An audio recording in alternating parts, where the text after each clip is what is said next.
Assalamualaikum warahmatullahi wabarakatuh. Salam sejahtera bagi kita semua. Oke teman-teman, selamat datang di channel ini. Kita akan belajar bersama seputar lambung berdasarkan pengalaman saya dan pengalaman teman-teman yang ada di kolom komentar. Berusaha saya tanggapi biar teman-teman bisa mengambil makna dari beberapa peristiwa atau kejadian yang dialami oleh teman-teman kita dan saya ya. Oke teman-teman, kali ini saya akan menanggapi komen dari Kak Juni Anggara nih. Komennya di sebelah ya, selalu tak sematkan. Oke, saya bacakan komennya. Apakah boleh makan bakso yang di pinggir jalan? Soalnya saya penderita asam lambung, Mas. Udah bosan makan bubur terus, nggak ada perubahan. Pengen makan yang lain, mohon dibalas. Oke, Kak Juni Anggara, sudah saya balas itu kalau tidak salah dengan uh, tulisan ya. Saya udah balas, kalau tidak salah itu saya balasnya itu jangan gitu ya. Kita harus bisa mematuhi beberapa makanan. Kak Juni Anggara, sebelumnya saya mau tanya dulu ya, kalau kakak mungkin melihat video ini silakan komen. Kakak mengalami penderita asam lambung itu seperti apa kondisinya? Apakah ada luka lambung? Apakah ada GERD gitu ya? Itu harus rinci. Namun kalau melihat dari kendalanya, sepertinya kakak ini mengalami luka lambung. Karena apa? Makannya bubur. Ketika kita makan bubur, biasanya tuh erat hubungannya dengan ini. Ketika kita makan yang keras, lambung kita sakit biasanya. Bisa panas, bisa perih gitu ya. Bisa atau celeka-celekit gitu rasanya ya. Pokoknya intinya itu lambung itu sakit. Nah, kakak mau makan bakso yang di pinggir jalan karena udah bosan. Jangan kak, tidak boleh kak. Kalau kakak ingin sembuh total, kakak harus disiplin. Nanti kalau sudah sembuh total, kakak mau kembali ke pola makan bebas silakan, asalkan tidak ada leaky gut loh ya. Saya adalah pejuang asam lambung GERD, tidak ada luka lambung, tapi ada gut, leaky gut ya, ada kebocoran di usus halus. Nah, itu penyembuhannya ya, itu lebih panjang daripada luka lambung.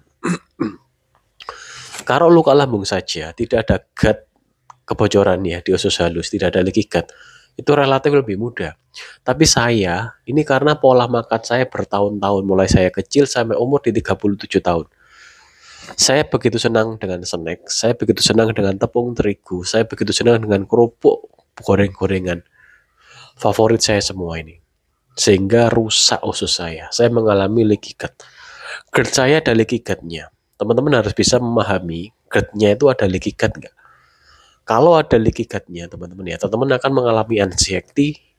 Biasanya anxiety-nya ini agak berkepanjangan. Agak lama anxiety-nya ini. Sembuhnya ini agak lama. Karena tergantung dari kondisi gut-nya teman-teman. Kebocoran ususnya. Kemudian apalagi kelelahan kronis. Biasanya nyeri di leher belakang. Pada kondisi yang semakin parah akan terganggu tiroid kita. Ya, tiroid kita ini bisa mengalami hipertiroid, bisa mengalami hipotiroid. Itu tergantung dari kondisi kita saja, gitu ya. Kalau tiroid kita saat ini seimbang ya, kita nggak akan mengalami hipo atau hiper. Hipo atau hiper adalah kondisi kekurangan dan kelebihan saja, gitu ya, bisa dipahami. Kalau teman-teman mengalami keluhan di tiroidnya, segera perbaiki dari pencernaannya. Karena fokusnya intinya dari situ. Kalau teman-teman mengalami autoimun, perbaiki ususnya, perbaiki pencernaannya. Kuncinya di usus halus. Karena usus halus adalah otak kedua kita, dia menyerap nutrisi. Hubungannya ya dia dengan keseimbangan hormon-hormon yang ada di tubuh kita. Penting sekali. Oke, untuk Kak Juni Anggara, silakan dibalas keluhannya seperti apa gitu ya. Bakso jangan Kak. Bakso itu mohon maaf ya, pentolnya ini ultra processed food ya. Daging digiling campur tepung-tepungan diolah beberapa kali akhirnya menjadi makanan. Kuahnya berlemak ya. Kemudian menggunakan beberapa vetsin atau ya bumbu-bumbu penyedap rasa yang begitu banyak. Kemudian juga nanti isiannya mungkin ada mie ya, dia dari tepung terigu, ada gandumnya. Gorengnya juga sama dari tepung terigu ya. Tahunya ini yang mungkin lumayan aman gitu ya. Namun tahunya ini juga digoreng, soalnya tahu goreng dikasih dengan isiannya biasanya kanji itu masih aman lah. Kalau saya yang berani makan itu tahu goreng teman-teman. Tahu goreng ada kanjinya itu masih relatif berani saya. Kemudian tahu putih juga masih relatif berani. Namun kalau udah di pentolnya saya enggak berani teman-teman. Karena saya ada itu tadi ada gut kebocoran, leaky gut kebocoran usus ya, sindrom usus bocor. Perhatikan teman-teman yang sudah mengalami kecemasan atau anxiety. Yang sudah mengalami juga kelelahan kronis, badannya lemes.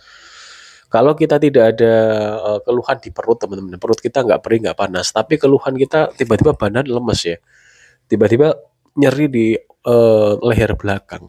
Hati-hati, maksudnya perhatikan, saya nggak nakuti, mohon maaf ya. Perhatikan, itu bisa jadi dari teman-teman mengalami leaky gut, sindrom usus bocor. Itu karena pola makan di Indonesia semakin kesini ya, semakin lama ya, semakin modern, pola makannya tidak semakin membaik loh teman-teman. Gandum itu tidak asli Indonesia, dia itu ditanam impor, dia mengandung protein gluten. Walaupun memang protein gluten itu juga jika kita menerapkan beberapa pola makan atau diet inflamasi ya, kalau kita mengadopsi dari akunnya Kak Niken ya, Kak Niken, itu memang sangat-sangat spesifik gitu ya, dan itu memang beliau melaksanakan penelitian juga gitu. Nah, itu teman-teman beberapa biji-bijian itu juga harus dihindari juga ya, biji-bijian ya itu dihindari karena menurut beliau ada protein glutennya. Namun kalau menurut saya protein gluten itu secara jelas itu ada di gandum teman. Gandum diolah menjadi tepung terigu itu udah jelas, jadi itu hindari aja. Namun seperti umbi-umbian yang dari lokal Indonesia teman-teman ya, seperti singkong ya, itu masih aman. Ubi, pokoknya yang ditanam di Indonesia itu masih relatif aman. Gandum tidak asli di Indonesia, dia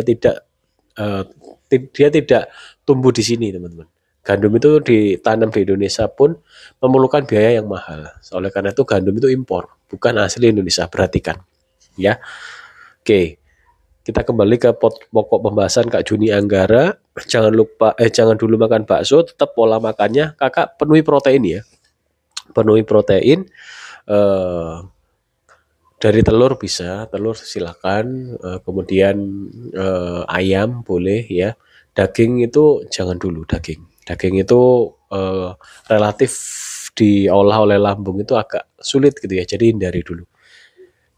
Kalau sekarang saya sekarang lagi menghindari telur dan ayam karena saya sedang memulihkan gut saya, leaky gut saya harus benar-benar pulih total karena anxiety-nya ini agak lama gitu ya, jadi masih muncul, hilang, muncul, kemudian sepertinya saya ini harus menghindari telur karena telur dan ayam teman-teman ya, itu makanannya dia itu makanannya itu tidak alami istilahnya, walaupun dia dari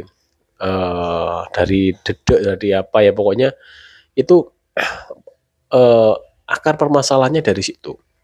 Kalau mungkin telur kampung masih oke lah. Intinya kalau ada leaky gut gitu ya, anxiety, kesulitan untuk konsentrasi. Saya kesulitan untuk konsentrasi itu saat nyetir, yang sekarang masih belum pulih betul ya. Apalagi nyetir yang agak jauh gitu. Jadi konsentrasi fokus otak itu nggak bisa anteng seperti dulu. Nah itu termasuk di anxiety, gejala kecemasan. Karena konsentrasi otak kita ini masih belum pulih maksimal. Dan itu harus dibenerin total di sini. Oleh karena itu saya sedang mencoba untuk berhenti makan telur, ini masih sekitar 2 harian ya. Rencana saya berhenti makan telur dan ayam itu di 1 bulan. Dan nanti saya kabari hasilnya seperti apa. Jadi penting kita melaksanakan penelitian terhadap tubuh kita gitu ya. Oke Kak Juni Anggara, seperti itu pola makannya. Cek video-video saya atau video-video saya banyak ya pola makannya seperti apa. Intinya Kak Juni Anggara jangan makan bakso ya. Penuhi protein hewani ya. Ikan-ikan air tawar ya, ikan-ikan air laut jangan dulu ya. Daging-daging jangan dulu ya. Dia agak sulit juga diolah oleh lambung. Gitu Kak Juni Anggara, silakan komen ya asam lambungnya keluhannya seperti apa, biar kita bisa diskusi, bisa dibahas lah di video-video, biar akun ini atau channel ini istilahnya setiap hari bermanfaat gitu ya, ada tanggapan saya tanggapi, kakak komen gitu ya, jadi biar apa ya, pengalamannya semakin banyak yang melihat video-video saya di channel ini ya, sehingga memberikan manfaat. Oke teman-teman semua, terima kasih sudah menyimak video ini sampai habis, dan mohon maaf bila ada salah kata, saya lagi flu ini.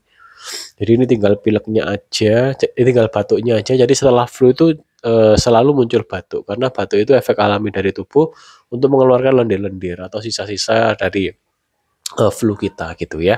Oke teman-teman semua, terima kasih ya sudah menyimak video ini dan mohon maaf apabila ada salah kata. Kita jumpa lagi di video-video berikutnya. Wassalamualaikum warahmatullahi wabarakatuh. Salam sejahtera bagi kita semua.